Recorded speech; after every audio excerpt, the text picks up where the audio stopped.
우리에게 주신 하나님의 말씀은 로마서 12장 14절에서 16절입니다. 너희를 박해하는 자를 축복하라. 축복하고 저주하지 말라. 즐거워하는 자들과 함께 즐거워하고 우는 자들과 함께 울라. 서로 마음을 같이하며 높은 데 마음을 두지 말고 도리어 낮은 데 처하며 스스로 지혜 있는 채 하지 말라. 아멘. 오늘 말씀 로마서 12장 14절에서 16절 말씀에 축복하라, 축복합니다 라는 제목으로 말씀을 전해드리려고 합니다. 우리 교회에서 또 우리 성도들 간에 가장 많이 쓰는 인사말 중에 하나가 축복합니다, 사랑합니다, 환영합니다 이런 말들 있잖아요. 이런 인사가 정말 마음에서 우러나오는 인사인가, 그냥 립싱크, 그냥 입으로만 하는 것은 아닌가, 이런 거죠. 정말 축복하고 사랑하고 환영하는가. 우리나라 드라마들 대부분이 막장 드라마라고 그러잖아요. 어떤 드라마를 전에 본 적이 있는데, 그 두 여학생이 그 학교에서 어떤 서로 간에 오해가 있어서 서로 왕따를 시키고, 그래서 한 학생이 엄청 힘들게 이렇게 학교를 간신히 이렇게 졸업할 정도로 이렇게 힘들게 이제 학교를 졸업을 했어요. 그런데 이제 두 여학생이 어떻게 이제 성장해서 아가씨가 됐는데, 이 자기를 왕따시키고 힘들게 했던 이 여자가 자기 오빠하고 사귀는 거예요. 그래가지고 무슨 관계가 되어 결혼을 하면 신우이 올케가 되는 거잖아요. 그래서 이 왕따를 당했던 이 아가씨가 나는 절대 용서 못한다.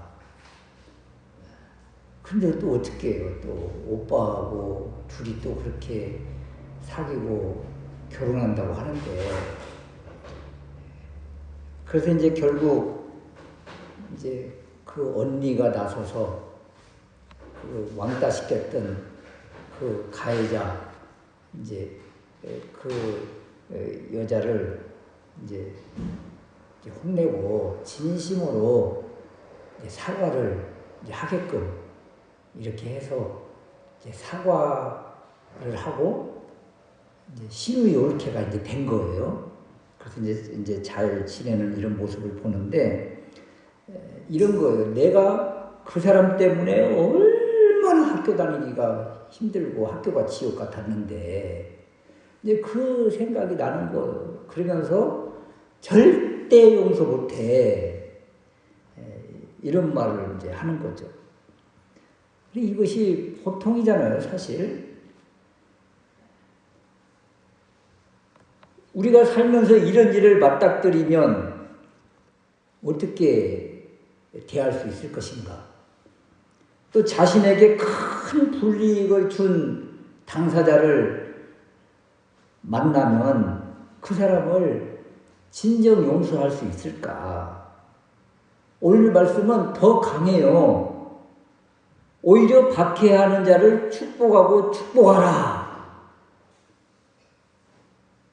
진심으로 용서하고 이제 복을 빌어주기까지 할 수 있을까? 이것이 그리스도인에게 요구하는 삶의 윤리입니다. 로마서 12장은 어떻게 사는 것이 영적 예배인가, 이걸 보여주고 있는데, 이렇게 살라는 거예요? 너무도 어렵잖아요. 원수 같은 사람을 어떻게 용서하고 사랑하고 또 축복을 빌어줄 수가 있을까? 오늘 말씀을 통해서 보면 세상 관점, 상식으로 이해할 수 없는 일을 우리 보고 하라고 하시는 거예요. 어떻게 우리가 할 수 있을까? 이 말씀 앞에 겸허히 서서 나는 또 그런 사람을, 나에게 피해를 준 사람을 용서하고 축복까지 해줄 수가 있을까? 오늘 말씀을 통해서 깨닫는 은혜가 있으시기를 주님의 이름으로 축원합니다. 첫 번째는 축복하라고 하십니다. 14절 말씀인데요. 너희를 박해하는 자를 축복하라. 축복하고 저주하지 말라. 축복하고 그러니까 축복하라, 축복하고, 이 축복이라는 말을 연속해서 2번 이렇게 주시잖아요. 더군다나 이것도 현재 명령형으로 지금 축복하라는 거. 이 의미는 지금 이 순간부터 멈추지 말고 반복적으로 계속 축복하라는 이중강조법입니다. 이 헬라어 용법 중에 하나인데 이렇게 반복해서 씀으로 인해서 강조하고 있는 거예요. 더군다나 축복해야 될 그 대상이 누구예요? 박해자예요. 박해자, 박해하는 자. 더군다나 이 박해하는 자도 이 현재 분사로 지금도 박해하고 있는 사람이에요. 지금도 박해하고 있는 사람. 옛날에 한번 나에게 큰 피해를 줬던 그런 사람이 아니라 지금도 박해하고 있는 중이에요. 지금도 나를 힘들게 하는 그 사람을 축복하라. 이것은 사람의 힘으로 불가능합니다. 우리의 본성은 받은 만큼 돌려주고 싶은 것이 일반적이잖아요. 아니면 오히려 100배, 1000배로 돌려주고 싶은 마음이지요. 그런데 나를 박해하는 자를 축복하라. 상상할 수도 없는 말씀을 우리에게 주십니다. 참 지키기 힘들죠. 그래서 박해하는 사람을 축복하기 전에, 박해하는 사람을 생각하기 전에 먼저 우리 자신을 한번 돌이켜보면서 내가 혹시 박해자는 아니었는가? 내가 혹시 가해자는 아니었는가? 이것을 한번 돌아보라는 이야기예요. 사도 바울이 이런 고백을 한 곳이 있습니다. 디모데전서 1장 13절 말씀에 보면 내가 전에는 비방자요 박해자요, 내가 전에는 비방자요 박해자요 폭행자였으나, 이런 고백을 하잖아요. 사도 바울이 주님 만나기 전, 은혜 받기 전에는 예수 믿는 사람을 잡으러 다니는 무서운 사람이었잖아요. 이런 것처럼 우리도 혹시 돌이켜볼 때 이런 가해자의 모습은 아니었는가? 이 말씀을 가만히 돌이켜보니까 저도 초등학교 때 중학교 다니는 형이 거의 미치다시피 교회를 다닌 적이 있었어요. 우리 형을 생각하면, 그래서 우리 동네 그 일대 주변에서는 거의 미쳤다고 손가락질을 많이 이렇게 했습니다. 그럼 저는 어때요? 그런 말을 들은 저는 그때도 예수도 모를 때인데, 그러니까 막 형을 핍박하고 교회를 못 가게 하고 막 성경책을 숨기고 이런 일을 했던 거죠. 그러니까 돌이켜보니까 나도 사도 바울처럼 비방자고 박해자였었구나, 폭행자였었구나, 하나님의 반대편에 서 있었던 거죠. 더군다나 에베소서 2장 3절 말씀에 보면 전에는 우리도 다 그 가운데서 우리 육체의 욕심을 따라 지내며 육체와 마음에 원하는 것을 하여 다른 이들과 같이 본질상 진노의 자녀였다. 우리가 박해자였었고 진노의 자녀였었다. 이런 우리를 하나님이 긍휼히 여겨주셨다. 하나님이 우리를 품어주셨다. 로마서 5장 10절 말씀에 우리가 원수 되었을 때에 우리가 원수였었잖아요.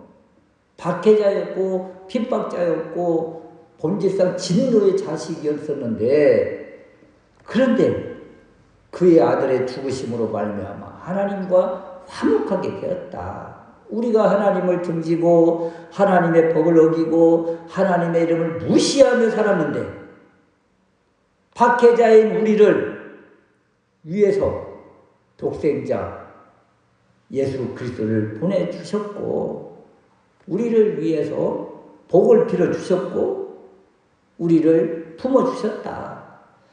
이것이 깨달아져야, 쉽게 말하면 복음이 우리에게 깨달아지고 하나님의 은혜가 절실히 깨달아질 때, 그때 우리를 박해하는 그 사람을 향해서 손을 내뻗을 수 있고 품을 수 있고 용서할 수 있고 기도할 수 있게 되는 것입니다.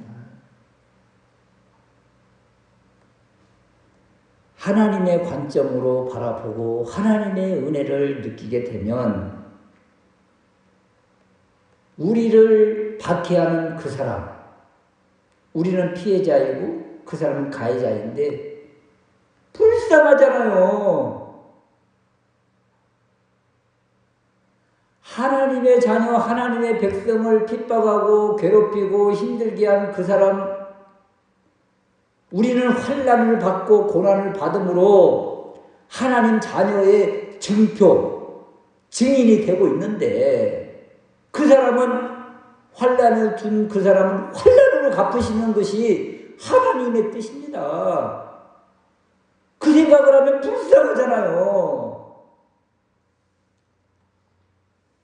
그래서 그 사람을 향해서 이제 기도하기 시작하는 거예요.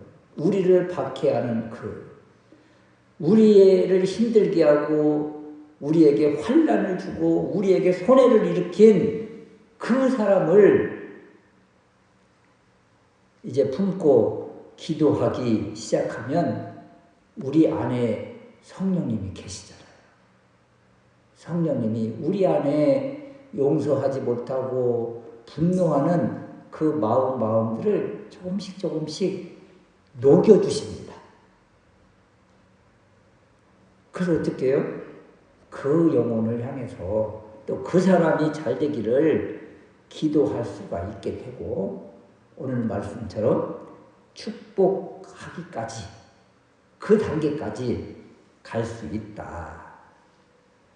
우리 입에서 이제 박해하는 자를 축복하고 저주하지 않고 더 축복하고 이렇게 될 때 우리를 보고 계시는 하나님이 우리를 보고 계시죠. 그때 어떤 마음이 들까요? 기특하다 그러죠. 어여삐 여기시죠. 하나님이 우리를 더 은혜를 부어주시죠. 그래서 원수까지도 사랑할 수 있고 또 그를 향해서 기도할 수 있는 그런 모습이 되는 것입니다. 그래서 이 14절 말씀, 너무도 힘든 이 말씀을 우리의 삶 가운데 적용하는 가장 첫 번째 방법은 복음을 깨달아야만 가능하다, 이런 것이죠. 두 번째는 함께 즐거워하고 함께 울라고 하십니다. 15절 말씀인데, 즐거워하는 자들과 함께 즐거워하고 우는 자들과 함께 울라. 이것은 좀 쉬울까요? 이것은 좀 할 수 있을 것 같아요. 박해하는 자를 축복하는 것보다는 쉬워 보이죠? 그러나 이것도 쉬운 것이 아닙니다. 세상에서 즐거울 때, 기쁠 때가 언제예요? 우리 자식 잘 되면 기쁘고 즐겁지 않습니까? 내가 하는 일 잘 되고 형통하고 번성하고 성공하면, 출세하면 기쁘고 즐겁잖아요. 며칠 전에 전라북도에 이번 6.3 선거에서 당선자들을 모아놓고 하나님께 감사 예배를 드리는 가운데 김의겸 국회의원이 이렇게 나와서 이제 인사말을 하는데 이런 말을 해요. 제가 선거운동할 때 교회 목사님을 만나 뵙고 지금부터 교회를 나오면 사람들이 표를 위해서 나왔다고 하겠죠. 그래서 선거운동 기간에 이제 이분이 불신자인데 교회를 가고 싶은데 갈 수가 없는 거예요. 표 때문에 교회에 등록했다고 할까봐. 그래서 제가 선거 끝나고 당선되나 당선되지 않으나 그거에 상관없이 선거 끝나고 등록을 하겠습니다. 이렇게 약속을 하고 이제 선거운동을 하고 당선이 됐어요. 그리고 당선된 그 다음 주에 이제 부인과 같이 손을 잡고 군산 세광교회에 등록을 했다고 이렇게 이제 간증을 하는데 당선되고 다 하니까 당선되니까 그렇게 기쁘고 즐겁더라는 거예요. 그런데 그것도 잠깐 이제 군산과 김제 이 구역을 지역구를 어떻게 잘 살게 할까, 국민을 위해서 어떻게 일을 할까 이런 것을 생각하니까 이제 무겁더라 이런 이야기를 했는데 여러분 어떤 일이 자기가 원하는 그 일이 딱 이루어질 때 어때요? 즐겁고 기쁘죠. 당선이 되니까 기쁘고 즐겁죠. 그래서 이렇게 즐겁고 기뻐하는 상대방을 바라보면서 과연 우리가 같이 축하해주고 기뻐하고 즐거워할 수 있을까? 이런 것입니다. 여러분 상대방 가장 가까이 있는 어찌 보면 경쟁 상대와도 같은 사람이 어떤 일이 잘 돼서 기뻐하고 즐거워할 때 정말 축하할 수가 있는가? 어찌 보면은요, 하나님을 원망할 때가 더 많습니다, 오히려. 왜 그런 줄 아세요? 저 사람은 교회도 안 다니고, 하나님도 믿지 않고, 오히려 하나님 믿는 사람을 조롱하는 그 사람인데, 그냥 막 사는 사람인데 어떻게 저 집은 자식들도 잘 되고 저 사람도 하는 것마다 잘 되고 그렇습니까? 우리는 주일 성수하고 기도하고 십일조하고 하나님이 하라신 것 열심을 다하는데도 불구하고 이렇게 빠듯하고 그냥 간신히 살아가고 있는데 말입니다. 그래서요, 즐거워하는 사람과 같이 즐거워하는 거 그거 쉽지가 않습니다. 우는 자들과 함께 우는 것은 어때요? 이것은 좀 할 수 있는 것 같아요. 누군가가 슬픈 일을 당하고 아픔을 당하면 가서 손 잡아주면서 그 사람의 눈물을 바라보면서 우리의 감정도 같이 동화되어서 눈물을 흘리는 경우가 많지요. 그런데 이것이 진정한 위로의 모습인가? 같이 정말 그 사람이 안타까워서 울어주는 그런 울음인가? 그런 눈물인가? 어떤 한편에서는요, 저 사람 정말 세상에서 없어졌으면 좋겠다. 저 사람들 때문에 내가 못 살겠다. 이런 생각을 품고 있었는데, 그 가족에 정말 슬픔을 이길 수 없을 만큼 큰 일을 당했어요. 그러면 한편으로, 그렇지. 하나님이 그렇게 하실 줄 알았어. 하면서 오히려 당연한 것처럼 그렇게 반응하지 않을까. 일반적이지 않습니까? 오히려 어찌 보면. 그래서 함께 웃어주고 함께 울어주는 것, 이건 역시 쉬운 일이 아니라는 거예요. 이것도 역시 복음에서 답을 찾아야 된다. 왜냐하면 타인이 기뻐하고 타인이 즐거워한다는 이야기는 어찌 보면 그 사람을 통해서 그 사람의 성공을 바라보면서 나의 결핍, 나의 부족함이 막 드러나는 거거든요. 그래서 그냥 속이 상하는 거예요. 그래서 복음 아니고는 이 문제를 해결할 수가 없다. 에베소서 1장 3절 말씀에 보면 그리스도 안에서 하늘에 속한 모든 신령한 복을 우리에게 주셨다고 하십니다. 하늘의 신령한 복을 하나님이 우리에게 주셨어요. 이것을 정말 가슴 깊이 새겨야 된다는 거예요. 하나님이 우리에게 신령한 복을 주셨습니다. 왜냐하면 이 복은 누가 빼앗아갈 수 있는 복이 아니에요. 상대방이 성공하고 상대방이 즐거워할 일이 생겼다고 해서 내가 가지고 있는 하나님이 주신 이 신령한 복, 이것에 절대 영향을 받지 않는다. 이걸 기억해야 된다는 거예요. 우리가 왜 상대방이 성공하고 상대방 자녀가 잘 될 때 같이 기뻐할 수 없는가 하면 내 것을 빼앗겼다는 그런 자괴감, 또는 내 것이 더 부족해졌다는 비교의식, 열등의식, 그러니까 기뻐할 수가 없고 속이 상한 거예요. 여러분, 우리나라가 월드컵에서 지금 월드컵 경기 중인데 16강에 들어갔다, 올라갔다. 그러면 다 기뻐하잖아요. 비교 대상이 있어요? 같이 우리 동역자들, 또 같이 친구들, 같이 주변에 있는 사람들과 이 우리나라가 16강 올랐다는 것에 있어서 내 것을 빼앗긴 것이 있습니까?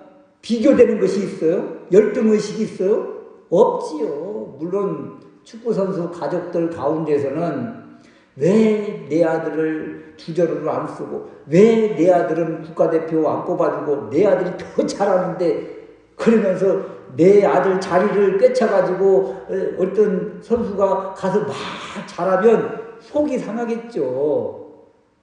그런데 우리하고는 아무 상관이 없잖아요. 내 거 빼앗긴 것이 있어요? 영향을 받아요? 내 아들과 비교될 것이 있어요? 없지요. 그러니까 막 기뻐할 수 있는 거예요. 같이 즐거워하고. 내 것에 대해서 전혀 영향을 받지 않으니까. 내 복이 조금 줄어드는 것도 아니고, 복이 비교, 열등을 가질 그런 것도 아니기 때문에 아무 피해의식이 없는 거죠. 그래서 막 기뻐하는 거예요. 같이 즐거워하는 것입니다. 그런데 남편의 친구가, 아들 친구가 잘 됐단다. 그러면 비교의식이 작동돼서 힘들기 시작하는 거예요. 그래서 우리가 어떤 존재인가를 먼저 깨달아야 된다. 우리가 하나님으로부터 받은 것이 무엇인가를 알아야 되겠다. 그것이 작동되지 않으면 우리는 늘 그냥 힘든 삶을 사는 거예요. 비교하느라, 열등의식 가운데, 부족함으로, 결핍으로. 하나님이 우리에게 신령한 복을 주셨습니다. 그리고 우리의 신분이 하나님의 자녀예요. 또 그리스도와 함께 상속받을 상속자입니다. 그러니까 이것은 그 누구도 빼앗을 수가 없고, 빼앗길 수도 없고, 비교되는 것도 아니고. 이것이 우리 마음 깊이 자리 잡을 때 상대방이 잘 되면 잘 됐다고, 상대방이 아파하면 같이 아파하고, 그렇게 될 수 있는 것입니다. 그래서 15절 말씀에 더군다나 함께 즐거워하고 함께 울라, 함께라는 말을 계속 반복하잖아요. 함께. 이것은 아예 안으로 들어가라는 거예요. 그 어떤 대상과, 비교 대상 그 사람과 방관자, 관찰자, 해석자의 위치에서 평가하고 평안하는 것이 아니라 그 사람 안으로 들어가서 그 사람과의 그 감정을 공유하는 것입니다. 그래서 그 감정 안으로 들어가면 그 사람 눈물이 내 눈물이 되는 것이고 그 사람의 기쁨이 내 기쁨이 되는 거예요. 그래서 할 수 있는 것입니다. 우리가 정말 애통하는 사람 만나면, 안타까운 사람 만나면 그 사람의 그 모습을 바라보면서 같이 감정이 동화되잖아요. 그러나 이것을 떠나서 아예 그 사람 안으로 들어가 버리면, 기뻐하는 사람 그 사람 안으로 들어가면 같이 정말 기뻐하고 같이 슬퍼하고 애통할 수 있게 되는 것이라. 그래서 오늘 말씀이 너무도 힘든 말씀이지만 이렇게 복음으로 우리가 무장하면 그래도 조금씩 할 수 있게 된다는 것입니다. 세 번째 우리에게 주시는 메시지는 낮은 곳을 바라보고 낮은 곳으로 내려가라고 하십니다. 16절 말씀인데요. 서로 마음을 같이하며 높은 데 마음을 두지 말고 도리어 낮은 데 처하며 스스로 지혜 있는 체 하지 말라. 이 16절의 말씀은 우리의 시선의 방향, 우리가 바라봐야 될, 바라볼 곳, 그리고 우리의 마음의 어떤 위치 설정을 낮은 데로 두라고 했습니다. 낮은 데. 우리가 낮은 데로 이렇게 두라는 이야기는 우리가 이 에어컨이랄지 이렇게 작동을 할 때 온도를 설정을 해 놓잖아요. 온도 설정을 딱 해놓으면 그 단계가 오면 작동이 되는 거예요. 이런 것처럼 우리의 마음을 낮은 데다가 설정을 해, 높은 데다가 설정을 해놓으면 자꾸 올라가겠죠. 그래서 결국 교만하여 그냥 천정을 뚫고 올라가겠죠. 그래서 어느 정도의 선을 딱 설정을 해놓으면 더 이상 올라가지 않고 점점점 낮은 마음으로 내려갈 수가 있게 되는 것이다. 그래서 마음의 이 설정이 중요한 거예요. 마음에. 우리가 자녀를 향한 기대 심리 이런 것들도 너무 높게 잡으면 감당이 안 되는 거예요. 어떤 사람은 내비게이션에 그 고속도로 우선 이걸 안 켜놓고 먼 길을 초행길을 가는데 옆에 고속도로가 그냥 샹샹 달리는데 자기 내비게이션 자기 차는 그냥 국도 지방도로만 계속 이렇게 끌고 가서 참 고생했다는 말을 들었어요. 여러분 내비게이션 설정에 고속도로 우선 설정을 딱 해놓으면 가까운 데 고속도로가 있으면 그냥 그걸로 샥 우리를 이끌어 가서 그냥 쫙 가게 하는 거죠. 우리 마음의 설정을 높은 데 두지 말고 낮은 데 두라고 하십니다. 마음을 같이 한다. 이것은 단순히 머리만 끄떡이는 동의 표현 정도가 아니라 생각, 감정, 의지를 포함한 마음의 성향과 태도를 같이 품고 나아가라는 거예요. 어떻게 이것도 가능할까? 어떻게 낮은 대로 우리가 내려갈 수 있을까? 주파수를 그리스도에 맞추면 가능합니다. 우리 주님은 하늘 보좌를 두고 내려오셨잖아요. 하나님의 그 위치, 신분을 내려놓고 사람으로 오셨잖아요. 얼마나 낮아지실 것입니까, 이것이. 그래서 우리가 그리스도를 닮고 그리스도의 심장을 품고 나아가면 우리도 이렇게 낮아질 수 있는 것이다. 더 겸손할 수 있다. 그래서 16절의 말씀을 품은 사람들은 비천한 자들 있는 자리로, 소외되고 가난한 사람들 있는 자리로 점점 가서 그곳에서 아예 그냥 살잖아요. 어떻게 가능해요? 그리스도의 마음을 품었기 때문에 그렇게 하는 것입니다.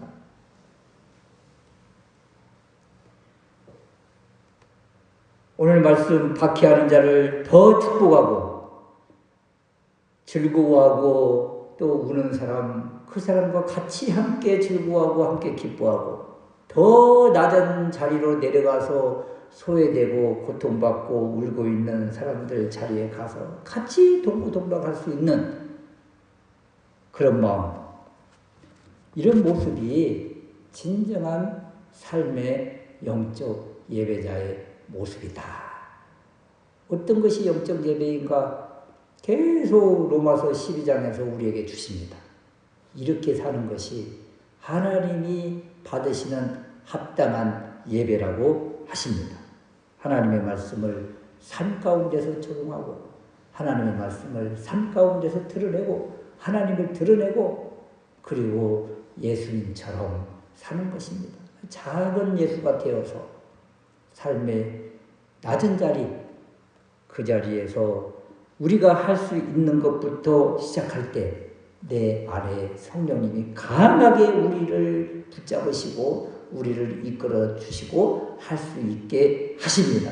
내 힘으로 내 생각으로는 못하지만 주님이 이끄시면 가능하다, 할 수 있다, 이 마음, 이 믿음을 가지고 할 수 있는 것부터 조금씩 감당해 나가는 우리 모두가 될 수 있으시기를 주님의 이름으로 축원합니다. 아멘.